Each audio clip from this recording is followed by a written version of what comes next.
അടുത്തിടെയായി American ഡോളറിനെതിരെ രൂപയുടെ മൂല്യം വൻതോതിൽ ഇടിഞ്ഞത് വാർത്തകളിൽ ഇടം പിടിച്ചിരുന്നു.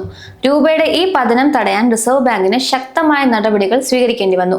എന്നാൽ ഈ സാഹചര്യം മെച്ചപ്പെടുത്താൻ റിസർവ് ബാങ്ക് മാത്രമാണ് അമിതമായി അധ്വാനിച്ചതെന്ന് നിങ്ങൾ കരുതുന്നുണ്ടെങ്കിൽ നിങ്ങൾക്കൊരു പ്രധാന കാര്യം വിട്ടുപോയിട്ടുണ്ട്.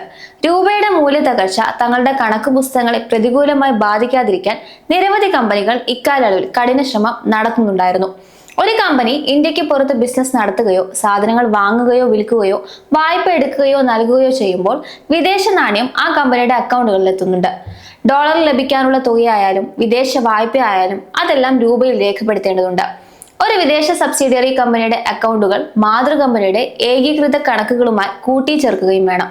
വിനിമയ നിരക്കിൽ മാറ്റം വരുമ്പോഴാണ് യഥാർത്ഥ പ്രശ്നം ആരംഭിക്കുന്നത്.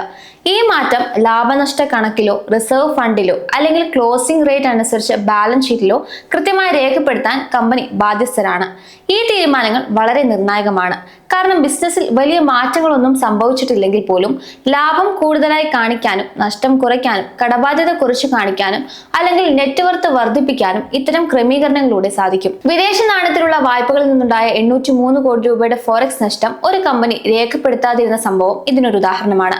പലിശ നിരക്ക് കുറവായതിനാൽ വിദേശ വായ്പകൾ ലാഭകരമായി തോന്നാമെങ്കിലും രൂപയുടെ മൂല്യം ഇടിയുമ്പോൾ തിരിച്ചടവ് തുക വർദ്ധിക്കുന്നു.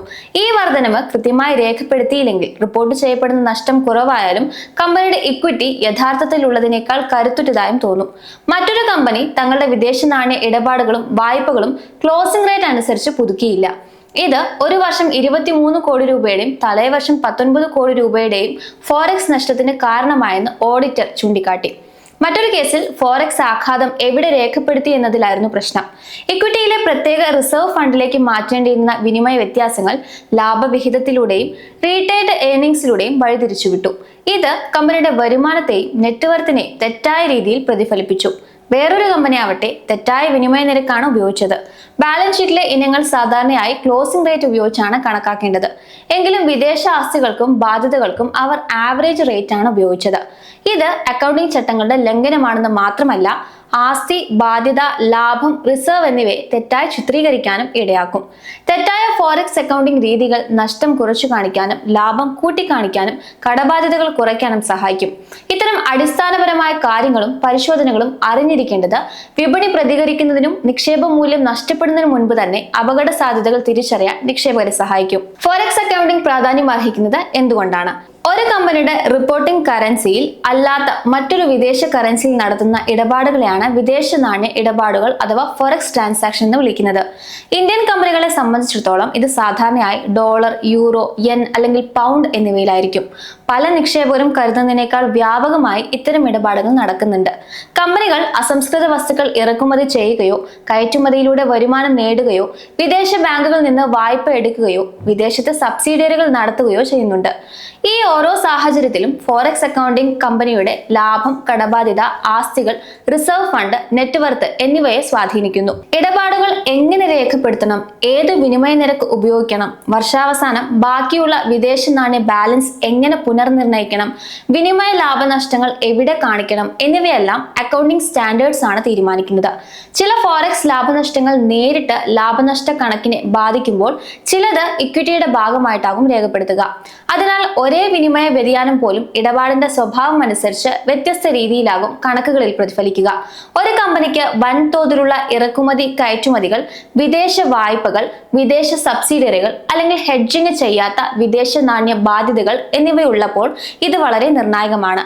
ഇത്തരം സാഹചര്യങ്ങളിൽ ബിസിനസ്സിൽ മാറ്റമില്ലെങ്കിൽ പോലും വിനിമയ നിരക്കിലെ വ്യതിയാനം കാരണം റിപ്പോർട്ട് ചെയ്യപ്പെടുന്ന ലാഭത്തിൽ മാറ്റം വരാം.